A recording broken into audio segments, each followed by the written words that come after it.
Play of নিশ্চিত করতে জয়ের বিকল্প ছিল না চিটাগং কিংসের, আর তারা করল তাই।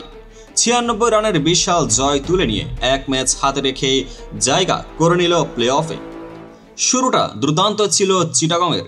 খাজা নাফির বিধ্বংসী 52 রান, ক্যাপ্টেন মিঠুনের ঝড়ো 50, শেষ দিকে শামীম ও খালেদের ক্যামিও 196 রানের বিশাল স্কোর। বড় লক্ষ্য তাড়া করতে নেমেই সিলেট যেন ভেঙে পড়ল চিটাগং বোলারদের সামনে। শরীফুল ইসলামের আগুন বোলিং নিলেন 4টি উইকেট, খালেদ আহমেদও নিলেন 3 উইকেট। 15 ওভারে মাত্র 100 রানে অল আউট সিলেট। টানা 7 হারে আসর শেষ করল সিলেট স্ট্রাইকার্স। অন্যদিকে চিটাগং কিংস প্লে অফে জায়গা করে নিল এক ম্যাচ হাতে রেখেই। আপনার মতেই চিটাগং কি ফাইনাল পর্যন্ত যাবে? কমেন্টে জানান, লাইক, শেয়ার ও সাবস্ক্রাইব করুন। পেজটিকে এখনই ফলো করুন সবচেয়ে দ্রুত আপডেট পেতে।